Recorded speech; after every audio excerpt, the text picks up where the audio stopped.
श्रीमद्कुंज विहारणे नमः। श्री स्वामी हरदास व्यतीतराम। बहुत से भक्तों की हृदय में एक दबी हुई चाह होती है कि जीवन में एक बार वृंदावन का दर्शन हो, कुछ काल यहाँ निवास करें। किंतु आजकल के समय की आपाधापी में संभव नहीं हो पाता। कुछ भक्तों से कई बार बातें हुई और उन्होंने यही कहा कि जब किशोरी जी बुलावेंगी तभी आना होगा महाराज। भैया, ये ब्रजवासी आपसे बात कर रहा है और कह रहा है कि वृंदावन में आपका स्वागत है। अब और कौन बुलावेगा? यह बड़ी विडंबना है कि हमें समझ में नहीं आता। भैया अभी वृंदावन आए नहीं, किशोरी जी को जाना नहीं,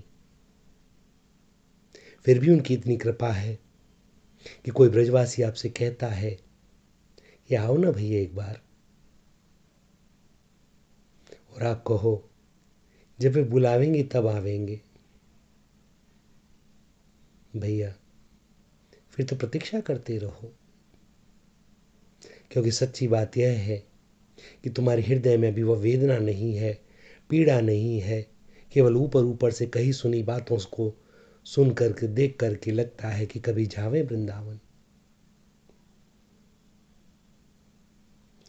यहाँ से 200-300 किलोमीटर की परिधि में भी कुछ लोग ऐसे हैं जो विदेशों तक हो आए हैं कई बार, लेकिन वृंदावन आना नहीं हुआ,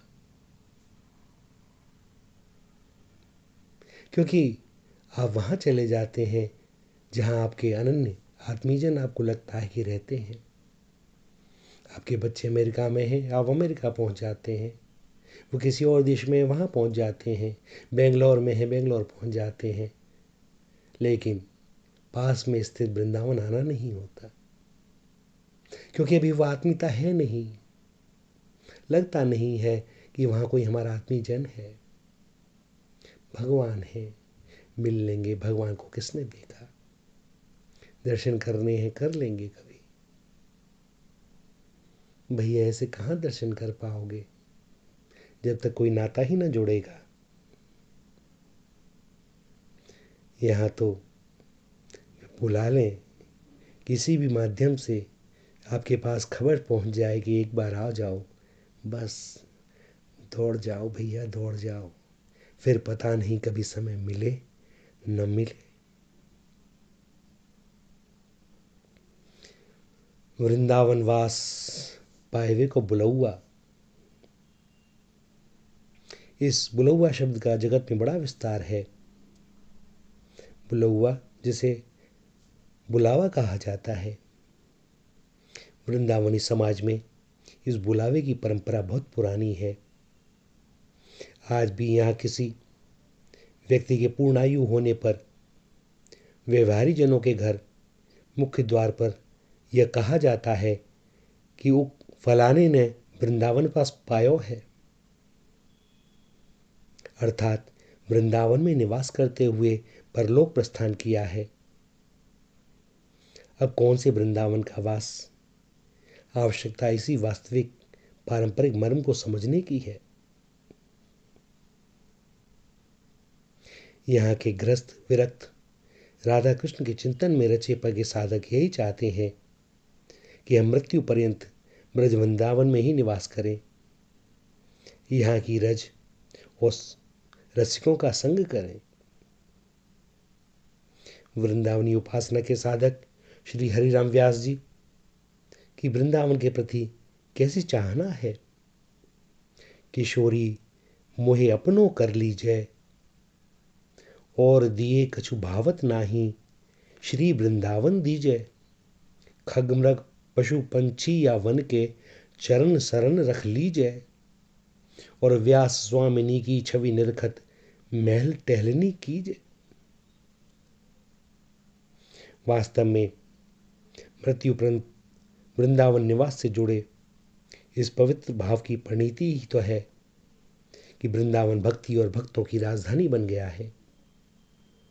ब्रज की लोकमान्यता में मोक्षदायिनी मुक्ति भी स्वयं की मुक्ति के लिए यहाँ की वृंदावनी रज को मस्तक पर धारण करने हेतु लालायित रहती है। मुक्ति कहे गोपाल सो मेरी मुक्ति दो बताए, और ब्रज रज उड़ी मस्तक लगे मुक्ति मुक्त है जाए। मोक्ष प्रदायिनी मुक्ति ही नहीं, स्वयं भक्ति भी इस वृंदावन की पुण्य भूमि पर आकर निहाल हो गई। भागवत में भी उल्लेख है कि भक्ति द्रविड़ में जन्मी, पालन पोषण कर्नाटक में हुआ, गुजर आदि प्रदेशों में काल के प्रभाव से जर्जर हो गई। और यह वृंदावन की दिव्यता का प्रभाव ही है कि वृंदावन आगमन के साथ ही वह अपने पूर्ण स्वरूप को पाकर नृत्यरत हो गई। धन्यम वृंदावनम तेन भक्ति रत्यति यत्र च। भक्ति का यह नर्तन ही तो यह उपासना की विविधताओं को बताने वाला है। साधकों के लिए यहाँ आज भी श्री युगल सरकार का नित्य रास है, नित्य लीलाएं हैं। तभी तो वे किसी भी कीमत पर इस दिव्य रास स्थली को छोड़ना नहीं चाहते। किसी भी परिस्थिति में वृंदावन वास न छूटे। यहाँ के साधक इसके प्रति सचेष्ट रहते हैं। राधा वल्लभ संप्रदाय के वाणिका ध्रुवदास जी कहते हैं, खंड खंड है जाए तन अंग अंग सत टूक, वृंदावन नहीं छाड़े बो है बड़ी चूक। और वृंदावन की निकुंजों का आकर्षण ही तो 16वीं सदी में ओरछा दरबार के राजगुरु श्री हरिराम व्यास जी को वृंदावन खींच लाया। हरि कब होंगे वनवासी, कब मिले हैं वे सखी सहेली, हरिवंशी हरिदासी। यहाँ प्रिया प्रीतम का नित्य रास है, नित्य बसंत है। शोक संप्रदाय के प्रवर्तक आचार्य श्री श्यामाचरण दास जी अमरलोक लीला में लिखते हैं, अखंड रास लीला अमर नित वृंदावन धाम, नित विहार जय होते है चरण दास को वास।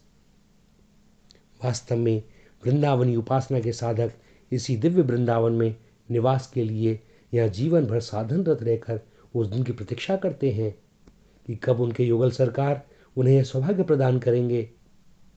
और यही कारण है कि श्री वृंदावन की कुंज गलियों में भ्रमण करते समय पग पग पर उन श्रद्धावान संत साधकों, रानी राजमाताओं, राजा महाराजाओं की समाधि स्मारक के दर्शन होते हैं, जो बस केवल यही चाहते थे कि हम मृत्यु पर्यंत इसी दिव्य वृंदावन में रमे रहें। वृंदावनी उपासना में निमग्न साधक यही कहते हैं कि उपासना का यह मार्ग साधारण नहीं है। यह तो सिंगिनी के इस दूध की तरह है, जिसे सिंह का शावक ही पचा सकता है या जो स्वर्ण पात्र में सुरक्षित रहता है। ललता सखी उपासना ज्यों सिंगिनी को छीर रहे कुंदन के बासन, के बच्चा के पेट और घट करे विनाशन।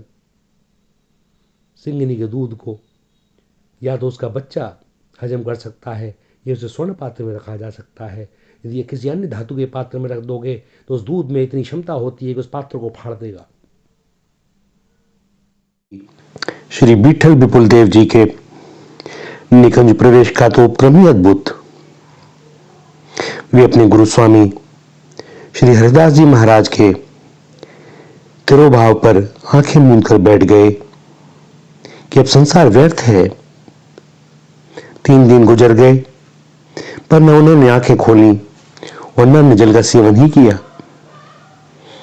उनको इस परिस्थिति से निकालने के लिए कैसी प्रकार उनका ध्यान बटे, सो गुरु भाइयों ने रासलीला का आयोजन करवाया। और इसके बाद तो श्यामा श्याम ने जो लीला दिखाई वह अद्भुत। रास चल रहा था, सभी साधक बैठे थे। एकाएक श्री श्यामा जी ने विठल विपुल जी का हाथ आंखों के ऊपर से हटा दिया और उन्होंने रासेश्वरी राधा के दर्शन किए। रासेश्वरी अपने प्रिय साधक को देखती रहीं और बस यही वह क्षण था कि सभी स्तब्ध और विठल विपुल देव जी प्रवेश पा गए निधुवन की उन निकुंजों में जो श्री बिहारी जी के प्राकट्य और श्री श्यामा जी की अभिसार स्थली है। भक्तों के लीला संवरण की ये बातें बड़ी अद्भुत हैं। साधना का उच्च स्तर और अर्जित पुण्य और श्री युगल किशोर की कृपा उन्हें सामर्थ्य प्रदान करती है। रास रस रसकंद सभा मधिरूप राधा कर गए हो, नमिशीस इष्ट निहारी नैनन थूल तन तज भज ले हो। श्री वृंदावन में श्री राधा बल्लभ लाल जी के वर्तमान मंदिर के समीप स्थित अकबर कालीन पुराने राधा बल्लभ मंदिर के निर्माण का उपक्रम भी बड़ा अनूठा। श्री भगवत मुदित जी की पोथी रसिकानंदमाल में उल्लेख है कि श्री गोस्वामी हित हरवंश महाप्रभु के ज्येष्ठ पुत्र श्री वनचंद्र जी के इस कथन से कि जो कोई भी मंदिर का निर्माण कराएगा वह 1 साल के अंदर भगवत धाम को प्राप्त करेगा। इस कारण कई राजे रजवाड़े मृत्यु के भय से लौट गए। अंत में बादशाह अकबर के सेनापति तथा नवरत्नों में एक अब्दुल रहीम खाना के दीवान सुंदरदास कायस्थ ने इस बात को बड़ी प्रसन्नतापूर्वक स्वीकारा और मंदिर निर्माण का बीड़ा उठाया। श्री वनचंद्र जी की आज्ञा को शिरोधार्य कर सुंदरदास जी ने बस यही निवेदन किया कि मैं श्री जी के वर्ष भर के उत्सवों का आनंद लेना चाहता हूं, अतः आप मुझे श्री जी के सामने ही निवास स्थान देने की कृपा करें। 5 आरती 7 भोग नैमित्तिक उत्सव को जोग, 1 बरस करी कर तुम देखो, भाग्य सुफल अपने करी लेखो, अरु एक वचन आप मुख भाखो, सम्मुख स्थल करी मोही राखो। और श्री सुंदरदास जी ने श्री जी के वर्ष भर के उत्सव का आनंद लिया और अंत में वह दिन भी आया जिसकी बात 1 वर्ष पूर्व से तय थी कि नवनंद मंदिर में श्री जी के विराजमान होने के 1 वर्ष के अंदर ही मंदिर निर्माता श्री जी के धाम को गमन करेगा। जब ठाकुर मंदिर ही पधारो, करता मरे बरस मधि तारे। सुंदरदास जी तो आरंभ से ही इस परम गति के लालायित थे। समय चक्र में 1 वर्ष की अवधि कैसे गुजर गई उन्हें पता ही न चला। उस दिन भी सुंदरदास जी ने प्रतिदिन की तरह श्री जी का चरणों तक प्रसाद लिया। मंदिर में समाजी हित चरुत्रासी जी के पद बनी वृषभानु नंदनी आज का गान कर रहे थे। सुंदरदास जी श्री जी के समक्ष दंडवत करते हुए प्रभु लीला में प्रविष्ट हुए। तब पुनि वह बरस दिन आयो, नित बिहार निज धाम बुलायो, बनी वृषभानु नंदनी आज, यह पद गावत सकल समाज, यह जुग ध्यान करत मुख गान, करी दंडवत तजे निज प्राण। और स्मरण हो उठता है कि महाप्रभु चैतन्य के परम प्रेमी हरिदास ठाकुर का हट वह वृद्धावस्था में स्वस्थ होते हुए भी महाप्रभु से कहने लगे, प्रभु नाम जप का लक्ष्य पूरा नहीं हो पा रहा और मैं अब जाना चाहता हूं क्योंकि आपका लीला संवरण देखने की शक्ति मुझ में नहीं है। महाप्रभु ने समझाया, अब उम्र बढ़ रही है, लक्ष्य को थोड़ा कम करो। पर हरिदास कहाँ मानने वाले, और भैया जो हरिदास होते हैं वो मानते भी नहीं। और हरिदास जिद कर बैठे कि मेरी परम अभिलाषा यही है और इसे आपको पूरा करना होगा। मैं आपका दर्शन करते हुए लीला संवरण करना चाहता हूं। महाप्रभु ने फिर कहा, हरिदास तुम्हारे बिना मैं कैसे रह पाऊंगा। लेकिन हरिदास ठाकुर तो अड़ गए, कहने लगे, प्रभु अब और माया न दिखाओ मुझे, मुझ पर कृपा करो। कीर्तन आरंभ हुआ, स्वर लहरियां तीव्र होती चली गईं, सभी साधक कीर्तन में निमग्न हो गए। इसी समय महाप्रभु का भाव आवेश बढ़ा और वे उच्च स्वर में कीर्तन करते करते नृत्य करने लगे।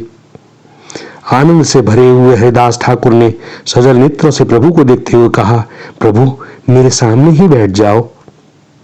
और उन्होंने नेत्रों को स्थिर कर दिया श्री कृष्ण चैतन्य के मुखमंडल पर। बस फिर क्या था, साधक और साध्य दोनों एक हो गए। श्री चैतन्य महाप्रभु, मीरा, कबीर आदि ऐसे महान साधकों की लीला संवरण से जुड़े प्रसंग बड़े दिव्य हैं। वृंदावन का यशोदानंदन मंदिर, बिहार घाट का परिक्षेत्र उन चतुरानंद नागा जैसे साधक की भजन स्थली है जिसका ब्रज यात्रा नियम ही अनूठा था।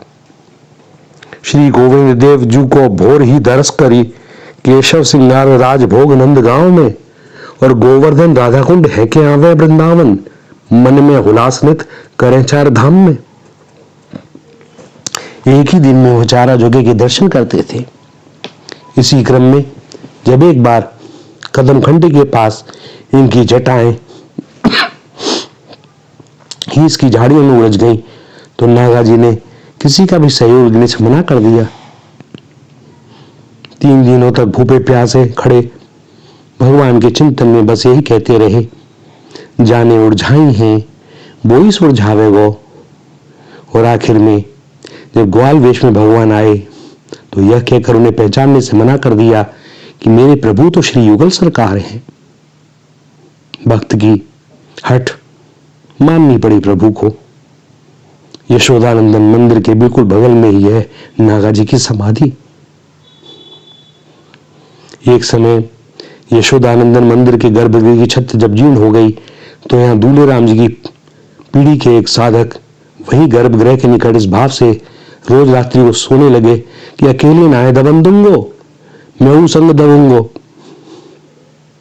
कैसी श्रद्धा, कैसी भक्ति। कण कण में एक वही श्यामा श्याम जिन्हें दिखाई देते हैं। भैया ये वृंदावन अद्भुत है। आज यहां का स्वरूप बहुत बदल गया है। कुंज निकुंजों की जगह बड़ी बड़ी ऊंची अट्टालिकाएं और नगरी संरचनाएं, किंतु अब भी जो बचा है वो भले ही वृंदावन में ना हो, इस ब्रज 84 में भैया वह कुंज और निकुंज ही है। और ये जो नगरी संरचना हमें दिखाई देती है, यह भी एक बात कहूं कि ये वाह्य दृष्टि में ही है। यदि हम किशोरी जी से प्रार्थना करें तो वे हमें उसी दिव्य वृंदावन के दर्शन करा देंगे। वही कुंज निकुंज, क्योंकि वृंदावन में उसके अतिरिक्त और कुछ है ही नहीं। कुंज निकुंज वृंदावन ब्रज संत रसिक यमुना पुलिन खग मृग पशु और श्री युगल किशोर, यह वृंदावन दिव्य वृंदावन है, चिन्मय वृंदावन है। भगवान से सबकी यही प्रार्थना कि बस इन्हीं निकुंजों में बसे रहें। जब तक देह में आपने श्वास रूपी प्राण दे रखे हैं तब तक, और जब ये चले जावें तब भी, क्योंकि हम लोगों की और कोई गति है नहीं। कहां जाएंगे तुम्हें छोड़कर? तुम ही बताओ, है कोई ऐसा स्थान? बस रखो अपने पास इन्हीं श्री चरणों में। दे दो कोई सेवा, बुहारी सेवा ही सही, वही करते रहेंगे। और कुछ नहीं चाहिए नाथ, कुछ नहीं चाहिए। मेरी इस विनीत विनती को सुन लो हे ब्रजराज कुमार। श्री राधा श्री राधा श्री राधा।